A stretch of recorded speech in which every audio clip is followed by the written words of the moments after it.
Hey, what's going on there, guys? Nick and Greg here with another Draft Tech video.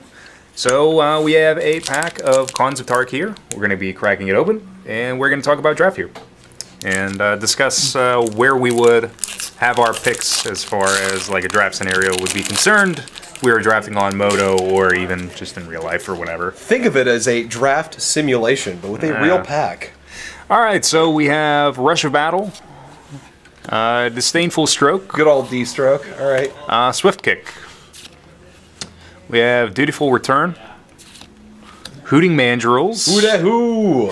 One of my favorite comments from this set, actually. Good for that. Jeskai Student. We have Abomination of Gadul. Really good card as well. Singing Bell Strike. Fancy. Dismal Backwater. So we have dual land. Bloodfire Mentor. Scion of Glaciers, another really sweet card in blue. Armament Core. Raiders Spoils. Sagu Mauler. What a card. What a way to end off our pack here. And then we have a Mountain and a Warrior. Alright, so wow. Very, very interesting pack as far as cards go here. We have a lot of really sweet stuff. Like, right off the rip, I'm pretty tempted to take the Sagu Mauler. Like, the Sagu Mauler is just really good. Like, for anyone who has ever watched any of our older Draft Tech series, I'm usually the first one to point out that I don't automatically take a card because it's a rare. However, I'm absolutely first picking this Sagu Mauler. This card's really Man sweet. is a house. 6/6 for 6, trample hexproof. Yep. Morph for 5. Like, you play it on turn 3, turn 5, you flip it over. There's nothing else. So good. There's nothing else in this pack which is like an absolute like grab over the Sagu Mauler. So. Yeah. First God, such a good card. Yeah. Wow.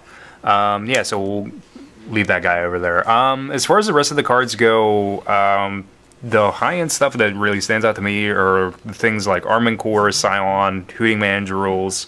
The Raiders Spoils is really, really good, and even Singing Bell Strike is really good in a limited format just because even in the early game, like if you're playing tempo, this card's so good because it can tap down one of your opponent's biggest threats and they're essentially going to be locked out of using it in the early game. Yeah, I mean, my observation with this pack is that it's kind of saturated in blue, and the Hooting Mandrills Mandrill seems like a really good pick. Yeah, so yeah. I feel like we've actually been in a situation like this before, so... yeah, I would say draft this card like Rip right the now green is right out of the pack. Probably the best thing to go for. Like the Armament Core is really sweet, but like casting yourself into 3 colors like immediately, unless you're like already starting this and you're like, I'm gonna force 5 or 4 colors, and I already know that I'm gonna do that by drafting like a bunch of dual lands like out of the first and second packs. Like if you're going for that strategy and you know how to do it well enough, like yeah, Armament Core is great for you, but like a safer pick is probably like the Scion, even though like you do still have like the 2 other blue cards within this pack. Like even the Armament Core is not a bad pick, is like you don't have any other green in here, the black's like not really saturated, and like you obviously have no green after the Hooting Mandrills is gone. I mean, I think third pick I would probably go with Scion of Glaciers. Yeah. Just because it's a solid creature.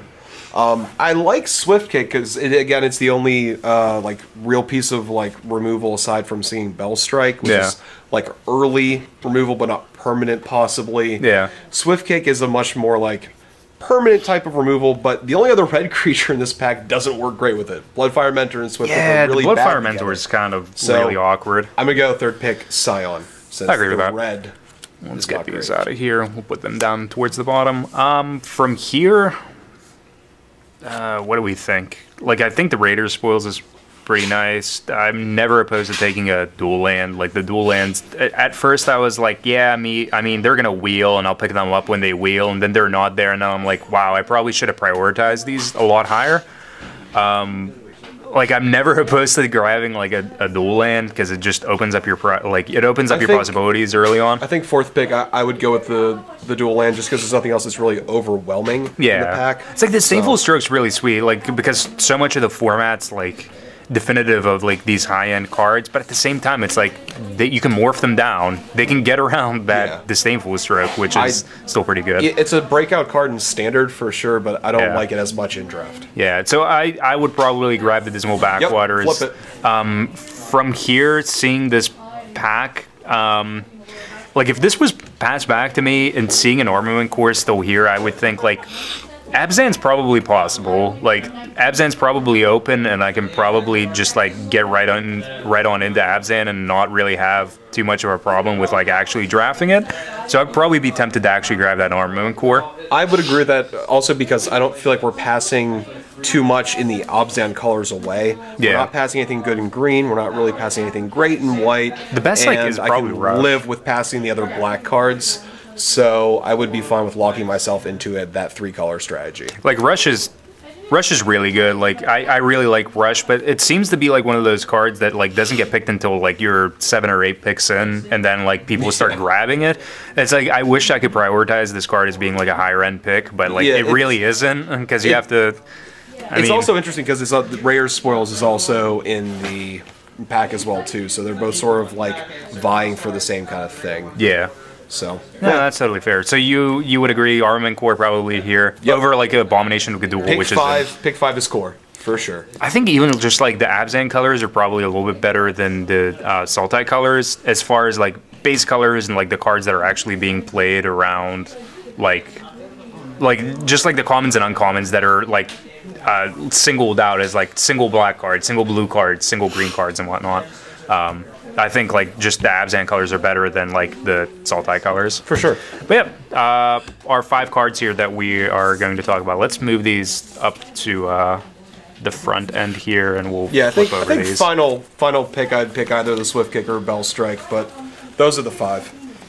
I'd probably go with Bell Strike. Bell Kick. I'd go with Bell Kick. Bell Kick. A little rough. No, I'd go with Bell Strike. Bell Strike's just really good. I really like that card. I've had decks where I've drafted Swift Kick and I haven't played it, but Bell Strike, I try to like jam that in there. Yeah, so top 5 cards: Sagu Mauler, Sound of Glaciers, Shooting Mandrills, Dismal Backwater somewhere in there, and Armament Core. Yeah, I'm pretty content with that. So absolutely, yeah, I always feel good about first picking a Sagu Mauler. Absolutely, especially pack 1. Card's so stupid. Hexproof. Mm-hmm. Shouldn't have hexproof, but it does, and it's 2 real colors, sweet. not 3. 2 colors. Good pack. God, such a card. So yeah, that is our analysis of this draft pack for you guys. Let us know in the comments below what do you think about this pack as a draft pack, and what you would do for your first top 5 picks, and how you would prioritize them, and start up some discussion as far as this pack goes. But until next time, guys, thank you for watching, and until next time, peace out. See you on the next draft tech. If you guys want to keep up to date with everything that we have going on here at Absolute MTG, remember to hit that subscribe button, like us on Facebook, and follow us on Twitter for all of your Magic the Gathering needs. Also, remember to check out our sponsors of the channel, MTG Madness and AVUgames.com. But as always, thank you guys for watching.